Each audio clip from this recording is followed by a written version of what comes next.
السلام علیکم. ہمارے چینل بیا اور مالا پر خوش آمدید. اگر آپ ہمارے اس چینل پر پہلی دفعہ آئے ہیں یا آپ نے ابھی تک سبسکرائب نہیں کیا تو بیا اور مالا کو سبسکرائب کرنا اور بیل آئیکن پریس کرنا ہرگز نہ بھولیں. آج کالج آف ہونے کے بعد تمام لیکچرار سٹاف روم میں جمع ہو کر آنے والے سالانہ فنکشن کا لائحہ عمل تیار کر رہی تھیں. چائے سموسوں کے ساتھ ساتھ گپ شپ بھی جاری تھی. باتوں کے دوران یوں ہی والدین کے حوالے سے موضوع زیر بحث آ گیا. سب اپنی اپنی رائے بڑھ چڑھ کے دے رہے تھے. پارس خاموشی سے لب بھیجے ان سب کی باتیں سن رہی تھی. ماں باپ سے زیادہ محبت کرنے والی ہستیاں دنیا میں ہو ہی نہیں سکتی، مس طوبہ نے کہا. بالکل جی، ماں باپ ہی اولاد کے لیے ہر قسم کی تکلیف برداشت کر لیتے ہیں. مس نوین نے بھی طوبہ کی بھرپور تائید کی. میں سمجھتی ہوں کہ باپ اس سلسلے میں زیادہ قابل ستائش ہیں جو اپنی اولاد کی خوشی، آرام اور خواہشات کو پورا کرنے کے لیے گزشتہ 4 سال سے وہ یہاں اس کالج میں ان سب کے درمیان تھی. اس سے پہلے گزرنے والے کئی سالوں کا درد وہ اپنے دل میں چھپائے ہر دم ہنستی مسکراتی رہتی تھی. کبھی بھی اس نے اپنے ماضی کے بارے میں کسی سے کوئی بات شیئر نہ کی تھی. اپنے اندر وہ نہ جانے کیا کچھ چھپائے بیٹھی تھی کہ آج یوں اس موضوع پر وہ پھر سے بہت دکھی ہو گئی. دکھ حد سے بڑھنے لگا. اسے ماضی سے جڑی ایک ایک بات یاد آنے لگی. کرسی کی پوچھ سے سر ٹکا کر بیٹھ گئی اور آنکھیں موند کر خود پر کنٹرول کرنے کی کوشش کرنے لگی. اس روز شام سے ہی موسم کے تیور خطرناک لگ رہے تھے. مغرب کے بعد تو بارش خوب ٹوٹ کے برسی تھی. بادلوں کی گھن گرج، ہوا کا بے ہنگم شور اور اس کے ساتھ بڑھتا دھنا دھن پانی ماحول میں دہشت پھیلا رہا تھا. پارس گھر میں تنہا تھی. اسے ویسے بھی راتوں کو ہونے والی بارشوں اور گھن گرج سے خوف آتا تھا. وہ سہم کر کسی کونے میں دبک جاتی. اس کا ننھا سا دل لرزنے لگتا. ایسی بارش ہی تو اس کی زندگی میں طوفان لے کر آئی تھی. خوفناک اور دل دہلا دینے والا طوفان. انجانے خدشات اس کے دل کو گھیرنے لگے تو وہ گھبرا گئی. اوپر سے بارش کا زور تھا کہ بڑھتا ہی جا رہا تھا. بارش کے ساتھ جب بجلی کڑکتی تو لمحے بھر کو سب کچھ یوں روشن ہو جاتا جیسے کہ دن نکل آیا ہو. یا اللہ رحم کرنا، اس کے لبوں سے دعا نکلی. آج دن میں ابا ضروری کام سے شہر گئے تھے. شام تک واپس آنے کا کہہ گئے مگر ابھی تک نہیں لوٹے تھے. ایک ابا تھے جن کے ہوتے اسے کوئی ڈر، کوئی فکر نہ ہوتی. اللہ پاک میرے ابا کی حفاظت کرنا.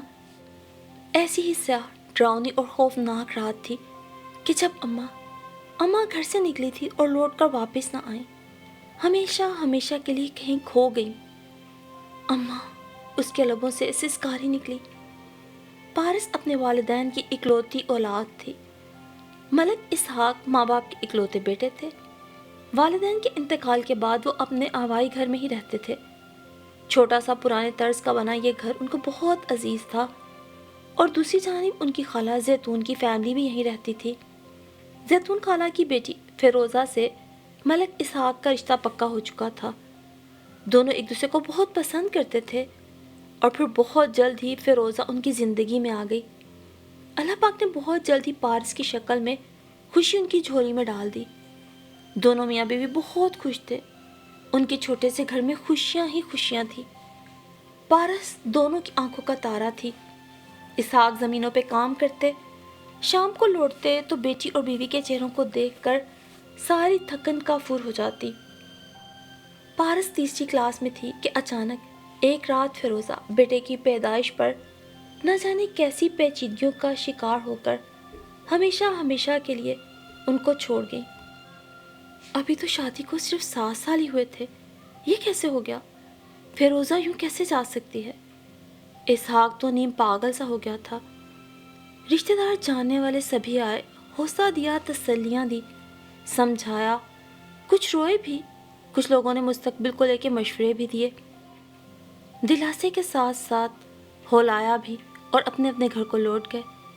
بھلا کوئی کب تک ساتھ دے سکتا ہے؟ سب کی اپنی اپنی زندگی اور اپنی اپنی مصروفیت ہوتی ہے. ایسے میں فیروزہ کی دور پرے کی خالہ سکینہ جو پارس کی نانی لگتی تھیں، ان کو ننھی پارس پہ ترس آیا، جو آنکھیں پھاڑے حیرانی سے گھر کی غم زدہ رونق کو تک رہی تھی۔ وہ پارس کے پاس رک گئیں کہ معصوم بچی کس طرح سے رہ پائے گی، جبکہ اسحاق کو سنبھلتے سنبھلتے بھی وقت لگے گا۔ وہ خود بیچارہ صدمے سے نڈھال تھا، بچی کو کیا سنبھالتا؟ پارس آنکھیں پھاڑے کبھی باپ کو تڑپتے دیکھتی تو کبھی اماں کے ساکت وجود کو حیرانی سے دیکھتی۔ اماں تو یہ کہہ کر گئی تھی کہ تمہارے بھائی کو لے کر آؤں گی، دعا کرنا، اور پارس نے اس طوفانی رات میں زکیہ خالہ کی گود میں بیٹھ کر بھائی کے لیے دعا مانگی تھی۔ پارس کی کتنی خواہش تھی کہ اس کا بھی ننھا سا بھائی ہو جو خوب شرارتیں کرے، جیسے اس کی دوستوں کے بھائی شرارتیں کرتے ہیں۔ اس کی سہیلیاں سندس اور کمل جب اپنے چھوٹے بہن بھائیوں کے قصے سناتی تب وہ فیروزہ سے پوچھتی، اماں میری بہن یا بھائی کب آئے گا؟ فیروزہ مسکرا کر اس کے بالوں میں انگلیاں پھیرتی اور کہتی، بہت جلد آئے گا، تم دعا کرو، اور وہ ننھے ننھے ہاتھ اٹھا کر دعا کرنے لگتی۔ کتنے دن، کتنے مہینے اس نے دعا کرتے کرتے اس امید پر گزارے تھے کہ میرا بھی بھائی آئے گا، میں اس کو گود میں لے کے گھوما کروں گی، اس کے چھوٹے چھوٹے کام کروں گی، اماں کے ساتھ مل کر اس کو نہلاؤں گی، بہت سا پیار کروں گی، اس کے ننھے ننھے ہاتھوں کو پکڑ کے اسے چلنا سکھاؤں گی، اور اس کی ساری دعائیں، ساری تمنائیں وہیں کی وہیں رہ گئیں۔ اماں تو بھائی کہلاتی، وہ تو خود بھی روٹھ گئی تھی، تبھی تو ابا کی چیخوں سے واپس نہ آئیں۔ نہ دیکھا کہ پارس نے آج کپڑے بھی بدلے ہیں یا نہیں، ناشتہ بھی کیا یا نہیں، پارس کو گود میں لے کر پیار بھی نہ کیا، بلکہ چپ چاپ پڑی تھی۔ ایک بار بھی آنکھ کھول کے نہیں دیکھا کہ آج گھر میں جھاڑو بھی نہیں لگی تھی، آج برتن بھی نہیں دھلے۔ پارس کو بس کل کی گزری ہوئی خوفناک رات یاد تھی۔ بارش بھی خوب برسی تھی، طوفان بھی آیا تھا۔ ہاں، طوفان تو آیا تھا۔ شام سے اماں کچھ سست سی تھی، سارے کام نمٹا کر پارس کو گود میں لٹا کر جلدی سلا دیا تھا، اور پارس اماں کی گود میں سر رکھ کے جلدی ہی سو گئی تھی۔ رات کا نہ جانے کون سا پہر تھا، بارش جم کے برس رہی تھی۔ ابا نے اسے جگایا تھا۔ پارس نے مدی مدی آنکھوں سے دیکھا، سامنے ہی پڑوسن زکیہ خالہ کھڑی تھی۔ پارس، میں تمہاری اماں کو ہسپتال لے کے جا رہا ہوں، تم زکیہ خالہ کے پاس سو جانا۔ ہائے، کیوں، کیا ہوا اماں کو؟ پارس تیزی سے اٹھی اور پریشانی کے عالم میں سامنے کھڑی فیروزہ کی جانب لپکی، جس کے چہرے پہ تکلیف اور درد کے آثار نمایاں تھے۔ کیا ہوا اماں؟ پارس نے فیروزہ کے سرد ہاتھ تھام کر پریشانی سے پوچھا۔ کچھ نہیں گڑیا، میں تیرے لیے منا سا بھائی لینے جا رہی ہوں، پریشان نہیں ہونا اور آرام سے سو جانا، خالہ کو تنگ نہ کرنا۔ اچھا، وہ خوش ہو گئی۔ وقت آ گیا تھا، وہ وقت جس کا انتظار اسے کئی ماہ سے تھا۔ اماں کی تکلیف بھی بری نہیں لگی، کیونکہ اس کے گھر میں بھی چھوٹا سا بھائی آنے والا تھا، جس کی خواہش اسے کافی دنوں سے تھی۔ اماں جلدی سے آنا، اماں کا یہ ہاتھ تھام کر اس نے معصومیت سے کہا۔ ہاں گڑیا، صبح صبح آ جاؤں گی، اماں نے اس کے گال چوم کے وعدہ کیا تھا۔ ہاں، وعدہ نبھایا بھی تھا۔ غالباً فجر ہونے والی تھی جب شور سے ننھی پارس گھبرا کے اٹھ بیٹھی۔ اماں واپس آ گئی تھی۔ ہاں، مگر وہ ہنسی ہوئی اماں نہ تھی، نہ ہی چھوٹا سا ہاتھ پاؤں چلاتا بھائی تھا۔ یہ سب کیا ہو گیا تھا؟ کیسے ہو گیا تھا؟ وہ حیران سی زکیہ خالہ کی گود میں بیٹھی چاروں جانب دیکھ رہی تھی۔ بارش تھی کہ چھما چھم برس رہی تھی، بجلی کی چمک سے ماحول میں دہشت پھیل رہی تھی، بادلوں کے شور نے ہنگامہ مچا رکھا تھا۔ ابا نے آتے ہی پارس کو سینے سے لگا کر اتنی زور سے بھینچا تھا کہ پارس ابا کی چیخ سے دہشت زدہ ہو گئی تھی۔ وہ بھی ابا کے ساتھ آنسو بہانے لگی تھی۔ روشنی ہوتے ہوتے گھر کا برآمدہ، آنگن اور کمرے لوگوں سے بھرنے لگے تھے۔ آہستہ آہستہ گھر میں رشتہ دار، جاننے والے اور محلے والے جمع ہونے لگے۔ پارس چیخ کر اماں کے بے جان وجود سے لپٹ گئی، جو آج گھر میں آنے والے مہمانوں کی بھاگ بھاگ کر خدمتیں نہیں کر رہی تھی، بلکہ چپ چاپ آنکھیں مودے پڑی تھی۔ اماں تو گھر آنے والے بچوں کی بھی خاطرداریاں کرتی تھی، مگر آج ہر کوئی اس سے ہی لپٹ رہا تھا، اس کو دیکھ رہا تھا۔ وہ تو کسی سے مسکرا کر سلام بھی نہیں کر رہی تھی۔ پھر اماں چار کندھوں پہ سوار ہو کر ہمیشہ ہمیشہ کے لیے گھر سے چلی گئی۔ ساتھ میں ننھی سی سفید کپڑوں میں لپٹی ایک گٹھڑی بھی تھی۔ شاید وہ بھائی تھا جس کو لانے کا وعدہ کر کے اماں گھر سے گئی تھی، مگر اب اسے بھی اپنے ساتھ لے کر ہمیشہ ہمیشہ کے لیے بہت دور جا چکی تھی۔ اماں چلی گئی، گھر میں اداسی کا راج سا ہو گیا۔ سکینہ نانی ساتھ رہنے لگی۔ وقت تھوڑا سا آگے چلا۔ اسحاق نے بھی پارس کو دیکھتے ہوئے خود کو سنبھالا۔ سب نے دوسری شادی کا مشورہ دیا مگر اسحاق راضی نہ ہوا۔ پارس بھی بڑی ہو رہی تھی، اس کو یہ گھر بہت اچھا لگتا تھا، جہاں کی ایک ایک اینٹ سے اماں کی یادیں وابستہ تھیں۔ سرخ اینٹوں سے بنا یہ پرانے طرز کا چھوٹا سا گھر، جس کے کچے سن میں درمیان میں نیم کا گھنا درخت تھا، جس پر پارس نے اماں سے کہہ کے جھولا ڈلوایا تھا، اور جس پہ جھولا جھولتے جھولتے وہ اماں کے ہاتھ کے بنے بیسن کے لڈو کھاتی رہتی اور ساتھ ساتھ اسکول کا سبق بھی یاد کرتی۔ نیم کے درخت کے نیچے بچھی چارپائی پہ بیٹھ کر اماں کے ساتھ قرآن پاک پڑھتی۔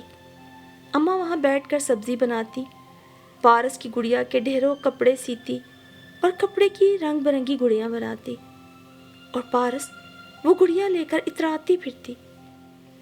گرمیوں کی شاموں میں اماں سورج دیواروں سے اترتا دیکھ کر صحن میں پانی چھڑک کر جھاڑو لگا دیتی، پھر چارپائیوں پر سفید چادریں بچھا دیتی جس پر وہ اپنے ہاتھوں سے رنگین بیل بوٹے بناتی تھی۔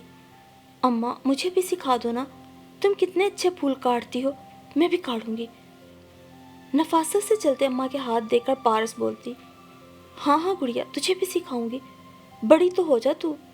فیروزہ اس کی پیشانی چوم کر پیار سے کہتی تھی، مگر پارس کے بڑے ہونے سے پہلے ہی فیروزہ خود ہی چلی گئی۔ شام کو ابا آتے تو وہیں سفید چادر پر پلنگ پر بیٹھ جاتے۔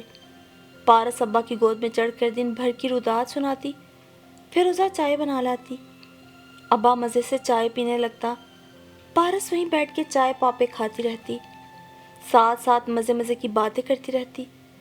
اماں بھی وہیں بیٹھ کر رات کی ہانڈی کے لیے سبزی بناتی اور ساتھ ہی باپ بیٹی کی باتوں پہ ہنستی رہتی۔ سب کچھ اتنا اچھا چل رہا تھا، مگر اچانک ہی زندگی میں کیسا غموں کا طوفان آ گیا کہ سب کچھ ختم ہو گیا۔ ہر طرف اداسی اور ویرانی چھائی رہتی۔ نہ باورچی خانے میں فیروزہ نظر آتی جو برسات میں پکوڑے بناتی، سوجی کا حلوہ اور آلو کے پراٹھے بنائی دکھا دیتی، نہ سردیوں میں مونگ پھلیاں بھونتی دکھائی دیتی، نہ گرمی کی دوپہر میں ماں بیٹی نیم کے گھنے درخت کے سائے میں بیٹھ کر قرآن پاک پڑھتی، نہ رات کو سوتے وقت جنوں پریوں اور دیو کی کہانیاں سناتی، نہ مرضی کا ناشتہ ملتا اور نہ ہی اچھے اچھے کپڑے سینے والی فیروزہ نظر آتی۔ گو کی زندگی بہت کٹھن ہو چلی تھی، مگر اسے جینا تھا انہی حالات میں، کیونکہ یہ سب کچھ اٹل حقیقت تھی۔ انسان وہی ہے جو رب کی رضا میں راضی ہو۔ خوشی، غم، زوال، عروج، موت، زندگی، یہ سب اسی ذات پاک کے ہاتھ میں ہے۔ اس اٹل حقیقت کو قبول کر لینا اور راضی با رضا رہنے میں ہی عقل مندی ہے۔ سو پارس بھی آہستہ آہستہ حالات سے سمجھوتا کرتے کرتے آگے بڑھنے لگی۔ دن ماہ و سال میں بدلتے چلے گئے۔ سکینہ نانی نے ہر دم ساتھ دیا اور ان کے دم سے پارس کو اسحاق کو بہت اطمینان بھی تھا۔ پارس انٹر میں تھی کہ سکینہ نانی کا انتقال ہو گیا۔ ان کے انتقال پر پارس کو گہرا صدمہ لگا۔ انہوں نے بہت مشکل وقت میں پارس کو بچوں کی طرح سنبھالا تھا۔ ان کے انتقال پر ان کی بیٹی راحیلہ اور نواسہ بھی آئے تھے۔ راحیلہ بیوہ خاتون تھی، نواسہ واصل دبلا پتلا سا اچھا شریف نوجوان تھا جو ماسٹرز کر رہا تھا۔ سکینہ بیگم کی صرف ایک ہی بیٹی تھی۔ اسحاق کی خواہش تھی کہ سکینہ بیگم کی فاتحہ وغیرہ یہیں سے ہو، اسی کچھ دن کے لیے راحیلہ اور واصل رک گئے۔ واصل کو سیدھی سادی اور معصوم سی پارس اچھی لگی تھی۔ واصل نے یہاں رہتے ہوئے پارس کی پڑھائی میں بھی مدد کر دی۔ پارس سیدھی سادی اور معصوم سی بچی تھی، کبھی غیر مرد کی طرف جھکاؤ نہ تھا، پڑھائی اور گھر دوسری جانب توجہ بھی نہیں کرتی تھی، مگر واصل کو دیکھ کر اس سے بات کر کے پارس کو اچھا لگا، اسے واصل اچھا لگنے لگا تھا۔ واصل کی چند دنوں کی قربت نے اس پہ خوشگوار اثر ڈالا تھا۔ وہ دونوں ایک دوسرے کے قریب آ گئے تھے، ایک دوسرے کو پسند کرنے لگے تھے، اور اس بات کو شاید راحیلہ اور اسحاق نے بھی محسوس کر لیا تھا، تبھی آج کل آپس میں وہ لوگ بھی کافی خوش نظر آتے تھے۔ پارس سوچ سوچ کے مسکرا دیتی، اسحاق آج کل بہت خوش اور مطمئن نظر آ رہا تھا۔ ظاہر ہے وہ ایک جوان بیٹی کا باپ تھا، بن ماں کی بچی تھی۔ اس کے لیے سوچنا اور بہتر سوچنا اس کا فرض تھا۔ راحیلہ بھی خوش تھی اور واصل اور پارس بھی مطمئن تھے۔ سکینہ خالہ کی فاتحہ چہلم ہوئی تو راحیلہ نے رخت سفر باندھا۔ ان لوگوں کے جانے کے خیال سے پارس اداس ہو گئی۔ ایسے پلک جھپکتے یہ وقت گزر گیا، گو کہ واصل اپنی نانی کی موت پر آیا تھا، مگر ایک غم کے ساتھ ساتھ ایک خوشی بھی میسر آ گئی۔ واصل سے پارس کو انسیت سی ہو گئی تھی۔ راحیلہ خالہ اتنی جلدی جا رہی ہیں، تھوڑے دن اور رک جاتے آپ لوگوں کے آ جانے سے رونق ہو گئی تھی۔ اب تو سکینہ نانی بھی نہیں ہے، پارس غمگین لہجے میں بولی۔ ہاں بیٹی، مگر ہمیں تو واپس جانا ہی ہے نا، راحیلہ خالہ نے اسے گلے سے لگاتے ہوئے کہا۔ ہاں، آپ لوگوں نے جانا ہی تھا اور مجھے پھر سے تنہا رہنا ہوگا۔ ابا تو اپنے کام میں لگے رہتے ہیں۔ اس کا لہجہ آپ دیدہ ہو گیا۔ ارے جلدی ہو گئی ہے، ایسا نہیں کہتے، ہم بہت جلد کچھ نہ کچھ کرنے والے ہیں۔ ہمیں پتا ہے کہ تم اکیلی پڑ گئی ہو۔ اس بار اسحاق نے راحیلہ کو دیکھتے ہوئے پارس کے سر پہ ہاتھ رکھ کے کہا۔ ہاں ہاں، راحیلہ بھی مسکرائی۔ واصل نے چونک کر اپنی ماں کے مسکراتے چہرے کی جانب دیکھا۔ پارس بھی تھوڑا سا چونکی۔ مطلب یہ لوگ ہماری مرضی کو سمجھ چکے ہیں۔ واصل معنی خیز انداز میں پارس کو دیکھ کے مسکرایا تو پارس بھی سر جھکا کے رہ گئی۔ انشاءاللہ دیکھنا سب کچھ اچھا ہوگا، تم فکر نہ کرو، راحیلہ نے کہا تو پارس سر ہلا کے رہ گئی۔ پھر راحیلہ اور واصل واپس شہر لوٹ گئے۔ اب پارس اور واصل کا رابطہ موبائل فون سے ہی تھا۔ پارس مطمئن تھی اور اپنی پڑھائی میں مصروف ہو گئی۔ دوسری جانب واصل بھی پڑھائی مکمل کر کے جاب کی تلاش میں تھا تاکہ کھل کے ماں سے بات کر سکے۔ ان دنوں پارس کے ایگزام شروع ہو گئے، وہ پڑھائی میں مصروف ہو گئی۔ واصل سے بھی کم بات ہوتی۔ انہی دنوں اسحاق کافی مصروف رہتے، زمینوں کے کام الگ تھے، ساتھ ساتھ کاروبار بھی سٹارٹ کرنا چاہتے تھے، اس وجہ سے اکثر فون پر ہی مصروف رہنے لگے۔ اس روز بادل بہت گھر کر آئے تھے، گو کہ بارش نہ ہوئی تھی مگر موسم بہت ابر آلود تھا۔ اس روز اسحاق کو کسی کام سے شہر جانا تھا اور وہ یہ کہہ کر گیا تھا کہ شام تک لوٹ آئے گا اور تمہارے لیے تحفہ بھی لے کر آؤں گا۔ پارس کا دل خوبصورت انداز میں دھڑک اٹھا تھا، یقیناً واصل سے بات کرنے جا رہا تھا۔ سارا دن وہ یوں ہی بے کل رہی۔ شام سے بارش شروع ہو گئی۔ موسم کی خرابی کی وجہ سے موبائل نیٹ ورک بھی متاثر تھے۔ وہ یوں ہی ادھر ادھر پھرتی رہی۔ جیسے جیسے شام ہو رہی تھی اس کی گھبراہٹ میں اضافہ ہو رہا تھا۔ اسے ویسے بھی ایسے موسم سے ڈر لگتا تھا۔ ابا سے کوئی رابطہ نہ تھا، واصل سے بھی بات نہیں ہو پا رہی تھی۔ وہ بہت پریشان ہو گئی تھی۔ بارش تھی کہ آج کے بعد نہ برسنے والی تھی۔ نہ جانے کس پہر اس کی آنکھ لگ گئی۔ بارش ذرا دیر کو رکی تھی۔ دروازے پہ زوروں کی دستک ہو رہی تھی۔ وہ ہڑبڑا کے اٹھ بیٹھی۔ ساتھ ہی موبائل پہ کال آ رہی تھی، کافی سارے میسیجز بھی آئے ہوئے تھے۔ وہ موبائل کو نظر انداز کر کے دوپٹہ اوڑھ کے دروازے کی طرف بھاگی۔ ابا کہاں رہ گئے تھے آپ؟ وہ دروازہ کھول کر اسحاق سے لپٹ گئی، مگر پیچھے ہی راحیلہ کو دیکھ کر پہلے چونکی اور پھر خوش ہو کے اس سے لپٹ گئی۔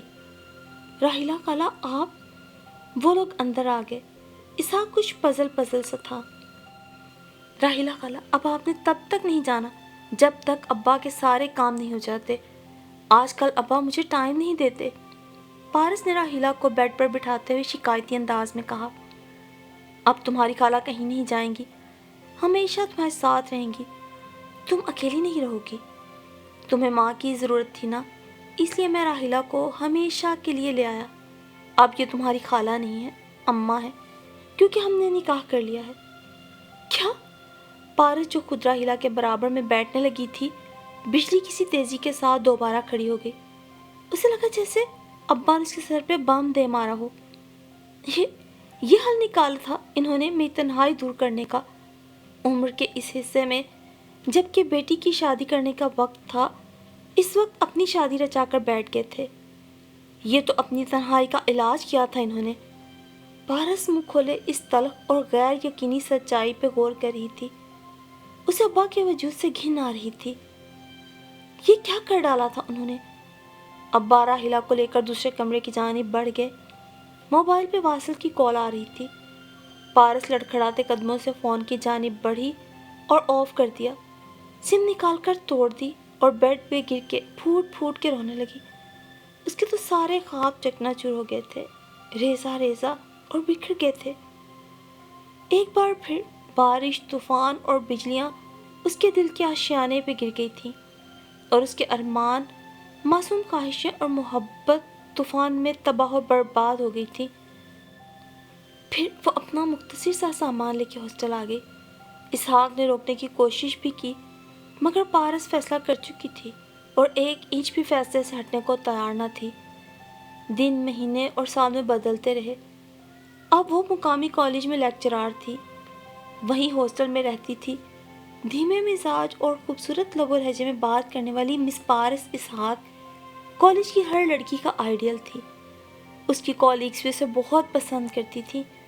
اس کی عزت کرتے کرتے کبھی بھی اس کو کسی نے اونچی آواز میں بات کرتے نہ دیکھا تھا۔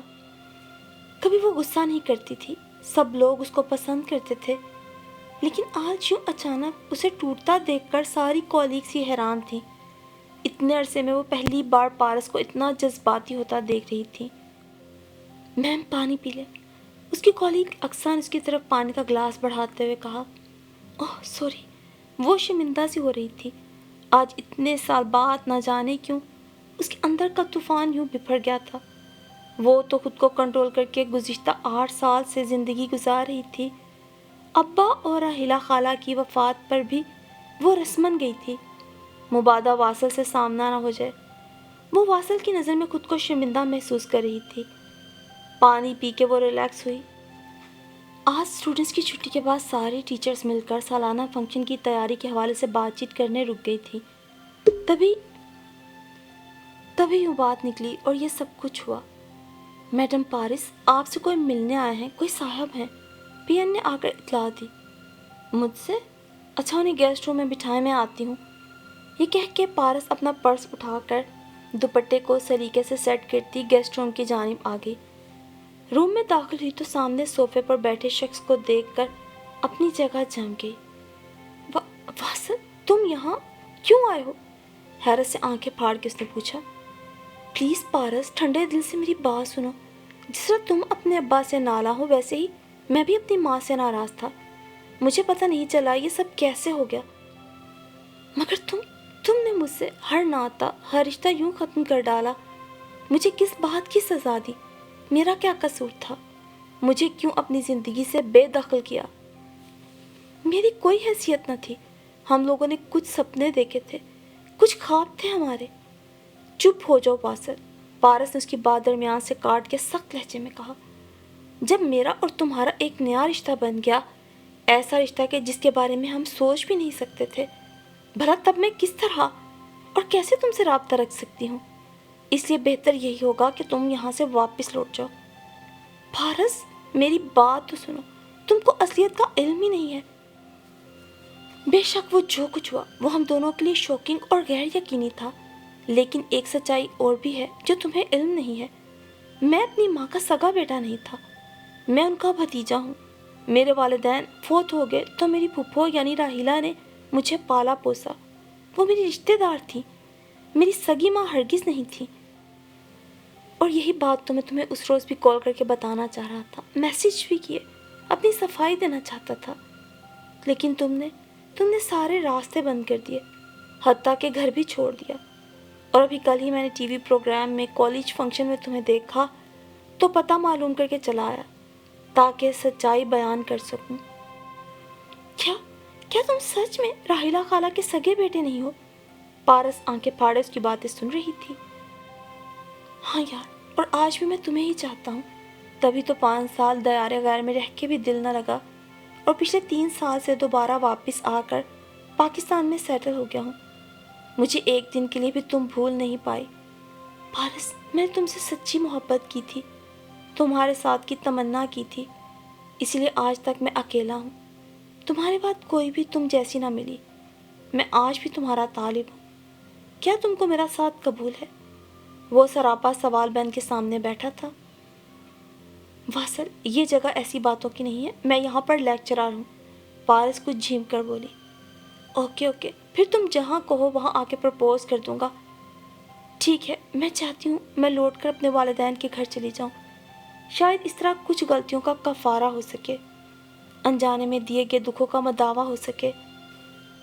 کیسی کیسی غلط فہمیاں تھیں جن کی بنیاد پر میں ابا سے بھی دور ہو گئی، کبھی انہیں اپنی بات کہنے کا موقع ہی نہیں دیا اور کبھی بیٹھ کر ان کی سنی بھی نہیں۔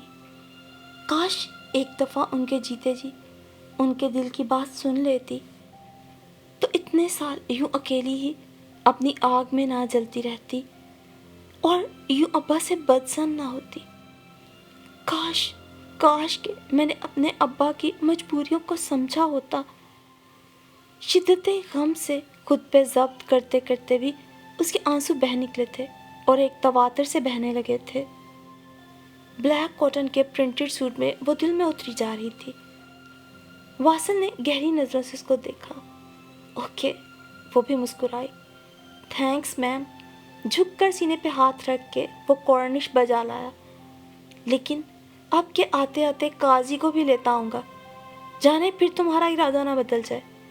جاتے جاتے وہ کانوں میں رس کھول کر گیا تھا۔ زندگی کے طویل اور تھکا دینے والے سفر کے بعد آج کئی برسوں بعد پارس کے چہرے پہ صحیح معنوں میں اطمینان تھا۔ مبارک ہو میم، ہم سب بھی آ رہے ہیں مٹھائی کھانے۔ تبھی اس کی کولیگز نے پیچھے سے ہلہ بول دیا۔ وہ شاید واصل کی آخری بات سن چکی تھی اور پارس کے چہرے پر بھی شرمگی مسکراہٹ پھیل گئی تھی۔ زندگی ہمیشہ دکھ سے ہی عبارت نہیں ہوتی، بھلے تھوڑی دیر سے ہی، لیکن پارس یہ سمجھ گئی تھی کہ تکلیف کا وقت کا کتنا بھی طویل ہو، بالآخر خوشیاں اور راحت کے دن بھی آ ہی جاتے ہیں۔